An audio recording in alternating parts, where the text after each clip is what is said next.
make it a part of your day. Young Muslim and old Muslim and male Muslim and female Muslim. In a time where sin has become pervasive and invasive in it, make a lot of istighfar. Because from the punishment of Allah Rabbul Izzah, me and you were given two safeties. Two things that we could hide behind and keep the adhab of Allah away. Allah Rabbul Izzah says, وَمَا كَانَ اللَّهُ لِيُعَذِّبَهُمْ وَأَنْتَ فِيهِمْ. The first, the Prophet. So the Rasul died and left. His sunnah is with us, but the Rasul went. The second one, and Allah will not punish them so long as they seek forgiveness. So the only salvation you have now is perpetual istighfar. The Rasul sallallahu alayhi wa sallam says, I say 100 istighfar a day, and busy yourselves with istighfar. Astaghfirullah al-azim. Oh Allah forgive me. Oh Allah forgive. Astaghfirullah. Make it a habit. And wallahi, Allah will open all the doors of goodness upon you. In the time of Hassan al-Basri, he was alim, zahid, taqiyyun, naqi, lillahi al-wali, min al-shaytani bari, a righteous man. And he had students. So he was busy with them, and a man came and he said, Shaykh, I have problems. So he goes, what's your problem? So he goes, there's no rain in our land, drought has come, give me something to do. So he said, increase the saying of istighfar. So he thanked him and went. The other man came, Shaykh, poverty has struck us, there's no income, no money. So he said, say istighfar, increase the saying of istighfar. And his students are watching. Third person came, Shaykh, I can't have children. So increase the saying of istighfar. So the students look at the Shaykh, every person came with whatever sickness, you have one medication, just injecting everyone the same thing, what's going on? So the Shaykh said, it's from the Quran. فَقُلْتُ اسْتَغْفِرُوا رَبَّكُمْ إِنَّهُ كَانَ غَفَّارًا يُرْسِلِ السَّمَاءَ عَلَيْكُمْ مِدْرَارًا وَيُمْدِدْكُمْ بِأَمْوَالٍ وَبَنِينَ وَيَجْعَلْ لَكُمْ جَنَّاتٍ وَيَجْعَلْ لَكُمْ أَنْهَارًا.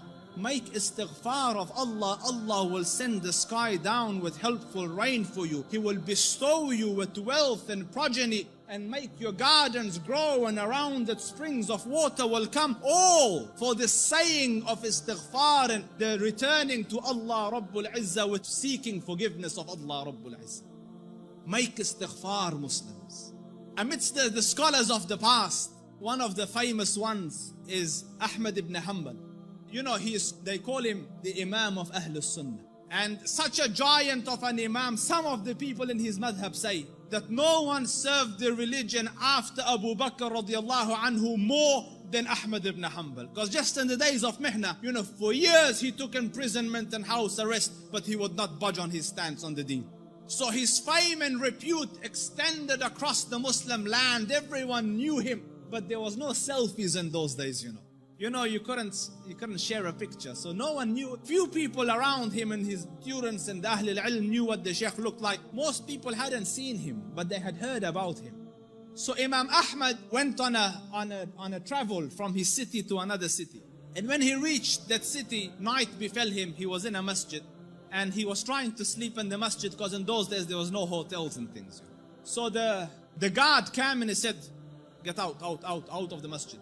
So he said, listen, I'm a traveler, I don't have anywhere to go. I will just be here till tomorrow and then I will be on my way. So he said, no, get out. So the Shaykh went and sat outside the door. Can you imagine? This was a man, who, when he used to walk, hundreds would be walking with him and they would kiss his head and hold his books. Hey, Imam Ahmad was Imam Ahmad.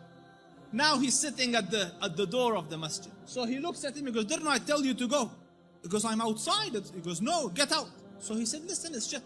So he said he held the Imam from his leg and dragged him onto the street.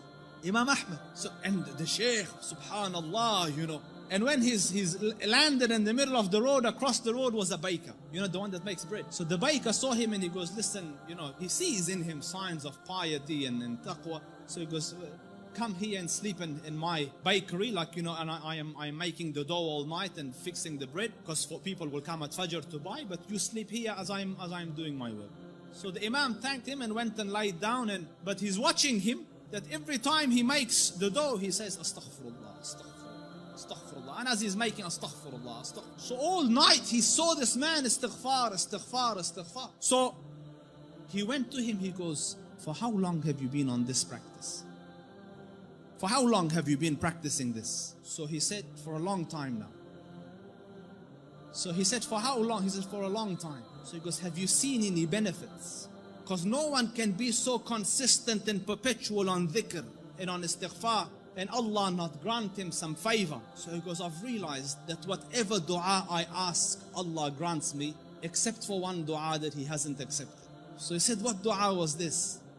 He said, I prayed that, Ya Rab, let me see Imam Ahmad ibn Hanbal, and so far I haven't seen him. So the Shaykh said, he goes, Subhanallah, he dragged me by my feet to come into your bakery, simply because, imagine, out of my city into his house, out of his house when I was refusing, dragged me by my feet so that I could come and answer to your dua. فقلت استغفروا ربكم إنه كان غفارا يرسل السماء عليكم مدرارا ويمددكم بأموال وبنين ويجعل لكم جنات ويجعل لكم أنهارا. My dear brothers, turn to Allah Rabbul Izzah. Wallahi, I don't say this as a nice to say, but all of the problems to all your answers is Allah Rabbul Izzah. Your refuge from every difficulty is Allah Rabbul Izzah. Turn to Him Wallahi, turn once to Allah Rabbul Izzah, and you will find your Lord more merciful and more accommodating and more accepting than the kindest of the kind of this world.